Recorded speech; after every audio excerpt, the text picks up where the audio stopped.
¿Ya vas a darnos tu opinión o seguirás haciéndote pende? Uy, ¿alguien desayunó gallo? Bueno, ya.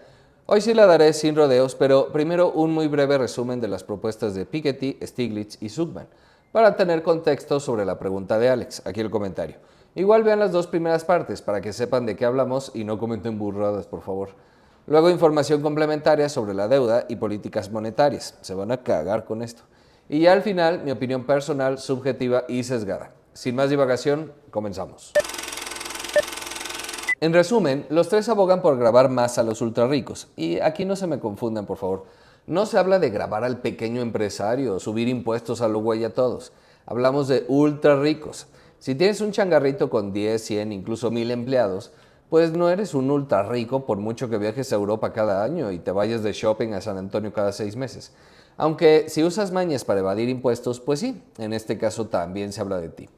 Piketty plantea un impuesto anual progresivo sobre la riqueza neta a nivel global, 1% anual a patrimonios millonarios y tasas más altas a fortunas multimillonarias, e impuestos a herencias del orden del 70-80% similares a los de la posguerra. Oh sí, eso se cobraba en esos años. La sugerencia es que sea coordinado internacionalmente para evitar fugas de capitales, aunque eso se ve poco menos que imposible. Stiglitz coincide en la necesidad de gravar las rentas de millonarios, aunque enfatiza múltiples instrumentos: aumentar impuestos a las ganancias de capital y dividendos, equiparándolos a los del trabajo, eliminar huecos legales y considerar impuestos sobre la riqueza, pero a patrimonios que superen los 50 millones de dólares. Esto no es lo que dijiste que proponían en el primer video. No, porque las propuestas son demasiadas, son ideas nada más que hay que evaluar y depende del libro, trabajo, incluso entrevista, pueden surgir diferentes propuestas. Resumo el principio general que plantean, nada más. Pues suenan a ocurrencias. Pues la verdad es que a veces sí, aunque algo hay que hacer, pero ya no me interrumpas. Finalmente, Zuckman sugiere un impuesto mínimo del 2% anual sobre fortunas multimillonarias a nivel mundial, lo que recaudaría entre 200 y 250 mil millones por año. Hablamos de gravar la fortuna de los 3.000 individuos más ricos del mundo. Pero ya lo dijiste, esos ricachones solo se darán a la fuga, la revolución es la única solución. Relájate, energúmeno. La coordinación global es lo que suena poco menos que imposible. Pero hay alternativas, como la que vimos con Noruega. Vean los videos anteriores. Además, recuerda que hablamos de impuestos al capital, activos, no al ingreso. Así que en el caso de Zuckman propone también un exit tax del 40% a quienes renuncien a la ciudadanía para no pagar el impuesto. Aunque ciertamente un registro mundial de activos financieros ayudaría mucho para detectar fortunas ocultas en paraísos fiscales.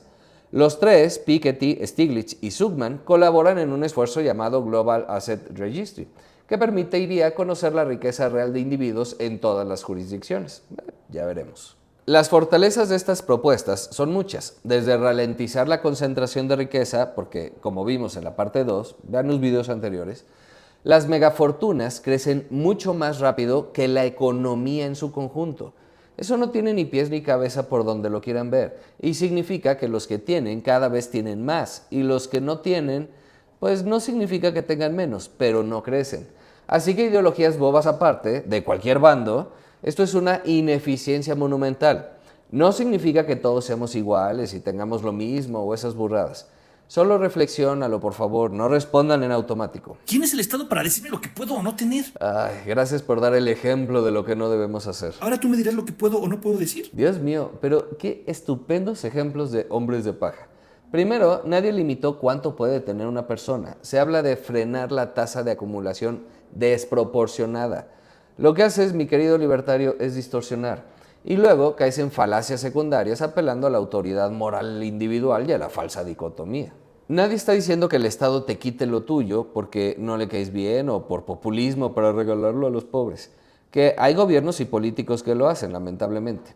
Pero no es de lo que hablamos aquí. El problema no es que tengas, es que si los que más tienen no contribuyen en proporción a lo que tienen, el sistema entero se desequilibra.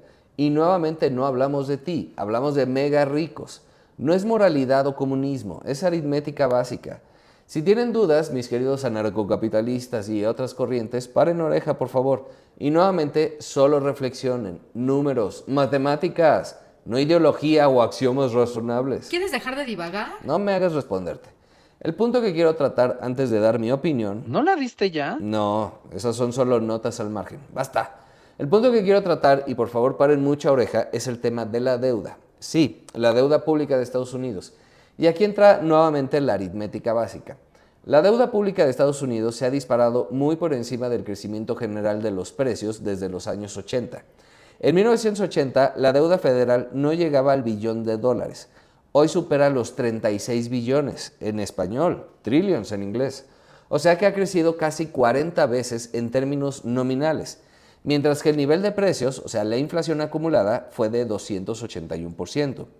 Esto es muy importante porque la deuda y expansión monetaria es uno de los principales argumentos de ideólogos como este, no de economistas, para explicar la inflación. Pero no es lo mismo deuda respaldada, o sea, con compradores de la misma, que impresión de dinero sin respaldo, como el caso argentino, venezolano y el México de los 70s y 80s. Sin embargo, y esto es demoledor, la deuda también ha crecido más que la economía en su conjunto. Claro que ha habido eventos desencadenantes, pero hablamos en este caso solo de la deuda de Estados Unidos. Tengan cuidado también, por favor, de no generalizar, porque ahí alguno comentó, ¿cuándo se le bajaron impuestos a los ricos? Bueno, pues en México no. Algunas concesiones y por supuesto pésimo sistema recaudatorio. Pero en Estados Unidos o en Europa, un montononón. Vean la parte 2.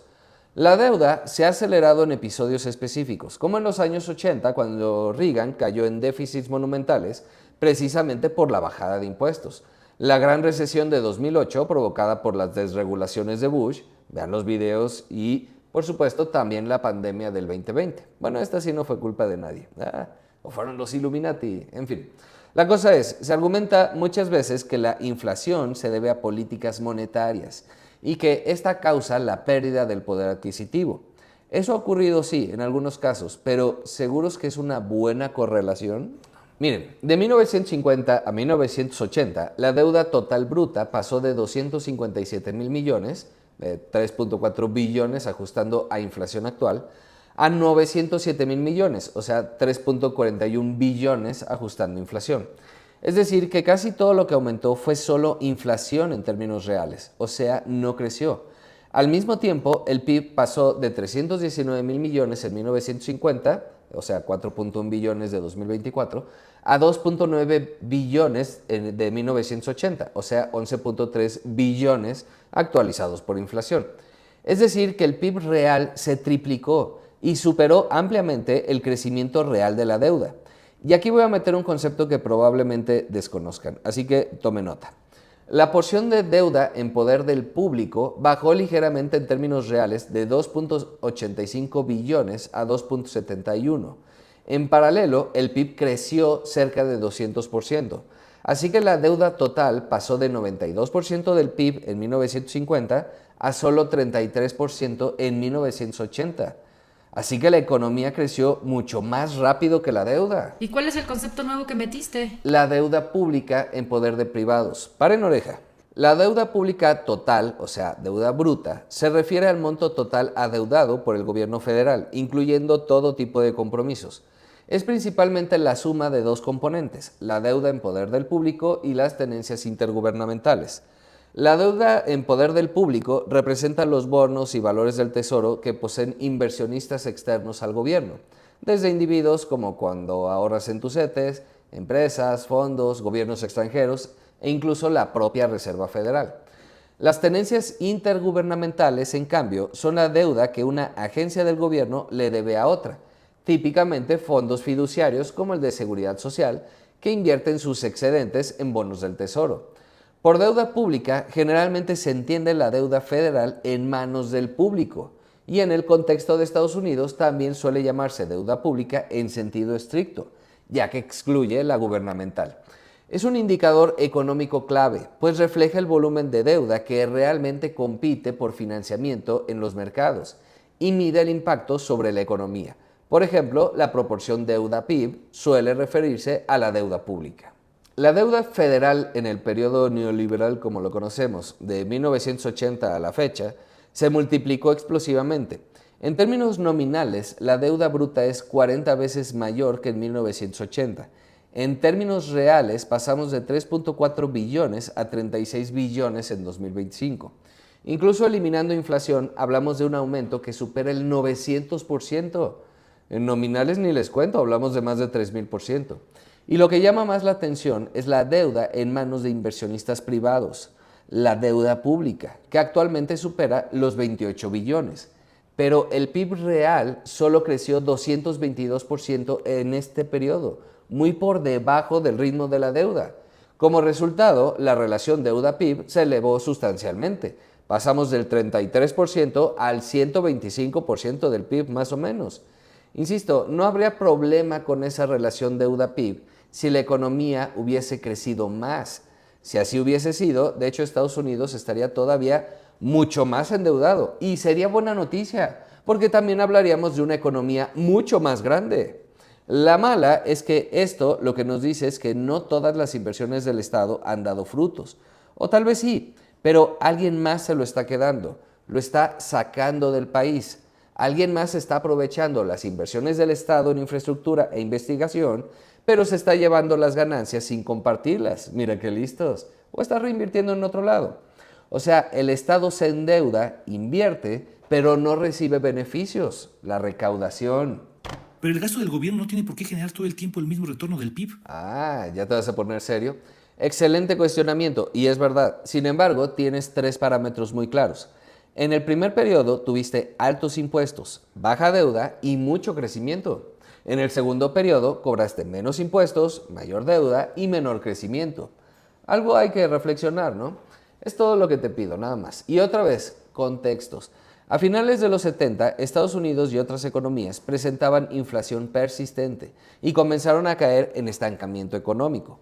La deuda comenzaba a crecer, tenían una crisis energética y pérdida de competitividad, así como el colapso del sistema monetario, que era y es insostenible.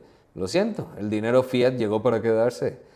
No vamos a andar acumulando oro en bóvedas, ya supérenlo. Y el Bitcoin solo incrementa su valor porque es escaso. Es una reserva de valor para el futuro, no una moneda de uso común. El problema no fue el giro en sí. Se pasó de un modelo de corrección estructural a uno de desregulación ciega, recortes fiscales regresivos, debilitamiento sindical y fe en el goteo del capital. Se controló la inflación, sin duda, pero también se estancaron salarios, se endeudó masivamente y la desigualdad creció. Era necesario cambiar, pero no desmantelar. Se confundió austeridad con eficiencia. Estos cambios funcionaron un tiempo, pero quizá un punto de quiebre fue la crisis del 2008.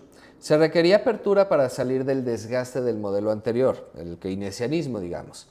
Pero 2008 fue la prueba de que ese nuevo modelo también estaba ya desgastado. Tronó muy feo. 28 años de cosas buenas y malas, como todo en la vida, pero había que dar otro giro. Son contextos y etapas, energúmenos, no se claven. Se hicieron ajustes, sí, regulaciones para evitar una crisis similar en el futuro, pero no se cambió la estructura impositiva. El resultado es que tanto la deuda como la desigualdad siguen creciendo. Se están tardando en hacer ajustes y por el contrario, un magnate bajo el discurso de Make America Great Again sugiere endeudar más, bajando tasas de interés, lo que inevitablemente provocará inflación. Pero los activos reales como los bienes raíces ganarán valor. La capacidad de exportación aumentará y facilitará inversiones, haciendo crecer la economía, sin duda, pero también haciendo más grande la brecha y disminuyendo el poder adquisitivo de las personas. Y todo entre aplausos de libertad. ¿Hará América grande otra vez? Pues sí, sin duda, pero no la América de los 50 o 60, más bien la de principios del siglo XX, 1900 a 1920. La diferencia está en quién se veía beneficiado del gran crecimiento económico de ambos periodos. Reflexiónenlo. Podría profundizar mucho más en este tema. Por ejemplo, si bien es cierto que el dinero barato redujo el desempleo y evitó una depresión tras el 2008, beneficiando a los trabajadores en cuestión de mantener empleos, por otro lado, infló los precios de activos financieros e inmobiliarios, enriqueciendo sobre todo a quienes ya poseían capital, las clases altas y corporativas. La subida de la bolsa y otros activos, impulsada por la liquidez del Banco Central, amplió la brecha patrimonial, ya que la mayoría de esos activos están en manos de los más ricos. Así, las políticas monetarias expansivas post-2008 no se tradujeron en mayores salarios, pero sí en mayores fortunas para propietarios de activos. Así que vale la pena preguntar, ¿se debe seguir por ese camino? O quizá ya es hora de cobrar impuestos sobre las ganancias obtenidas de los ganadores del juego. Pero lo dicho, no se trata de que paguen más, solo una proporción justa, cerrar brechas entre impuestos al trabajo y al capital. Los ingresos por inversiones actualmente tienen tasas inferiores a las del salario. Algo tan simple de decir como equiparar la tributación de las rentas del capital con las del trabajo, pero pues es tan difícil de implementar. Restaurar también la progresividad en el impuesto a la renta y quizá considerar nuevas escalas sobre la renta. Quizá 45% o poco más a ingresos ultra altos, superiores a más de 5 millones de dólares anuales. Nadie que me esté viendo gana eso, así que no sean ridículos y salgan con comentarios bobos. Estamos hablando del 1% más rico, no de ti. Adelantándome a mis comentarios finales, el tema se llama poder, aquí ya ni siquiera es economía. La concentración de riqueza en pocas manos da demasiado poder, como también la concentración de poder en el Estado provoca una cantidad de abusos y excesos descomunal. Entonces, son equilibrios, o eso deberían ser. El poder económico debe ejercer presión sobre el poder político para que no haga estupideces, pero también el poder político debe mantener controlado el poder económico. En fin, que estas propuestas aumentarían la recaudación progresivamente sin afectar a la clase media ni pequeña empresa. Daría un respiro a las finanzas públicas y se podría mantener la competitividad, dado que la mayoría de países desarrollados tienen tasas similares o mayores. También, por supuesto, un impuesto moderado a la riqueza o al patrimonio neto, 1% anual, o por lo menos el impuesto sucesorio, aumentando considerablemente y bajar el umbral, que actualmente supera los 12 millones de dólares. Y el respectivo a la salida de capitales para prevenir fugas.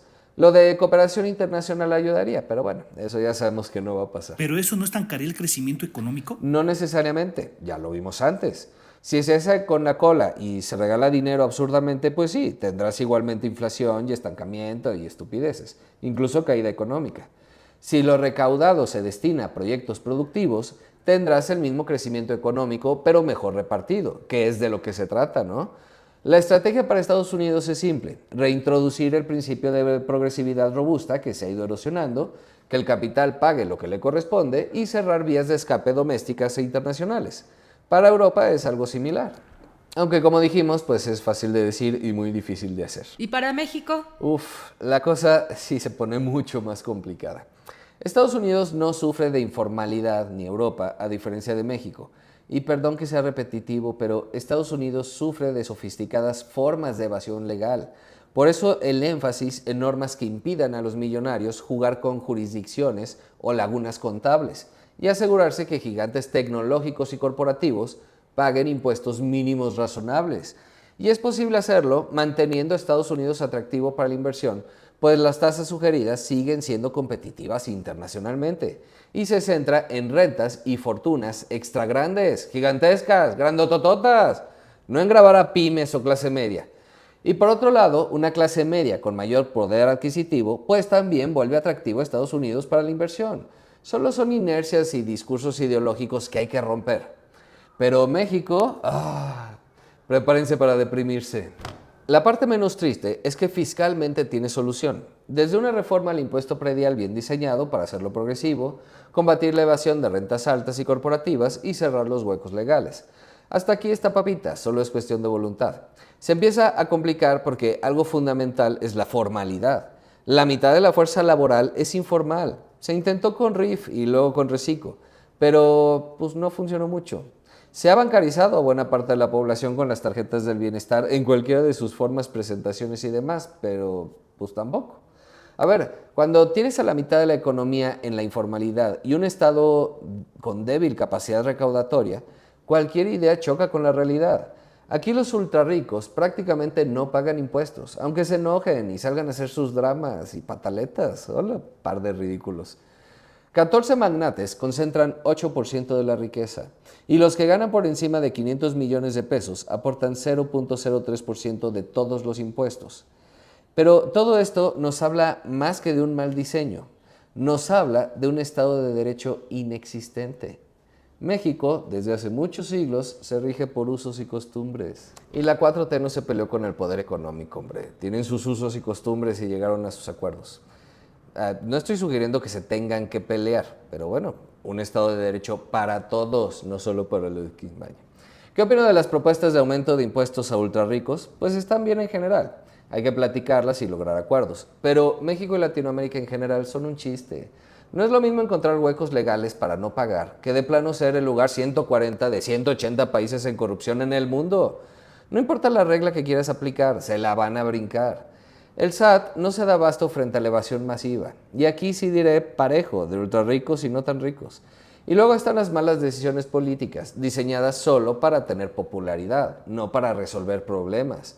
No hay un solo caso en el mundo en el que repartir dinero indiscriminadamente haya dado como resultado crecimiento económico. Y sí se tienen muchos ejemplos de crisis. Tampoco hay ejemplos en el mundo de empresas estatales dirigidas por un pequeño grupo que tengan éxito. Sí de empresas estatales dirigidas de forma autónoma. Esas sí son exitosas, donde el político no puede meter mano y son propiedad del Estado.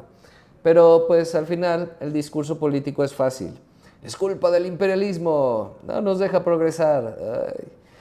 Hay sí ejemplos de microcréditos bien estructurados y llevados, igual tampoco son la gran cosa, pero por ejemplo la reforma judicial pues está diseñada para tapar la corrupción del primor, como el diseño institucional anterior estaba diseñado para ocultar la corrupción del PRIAN.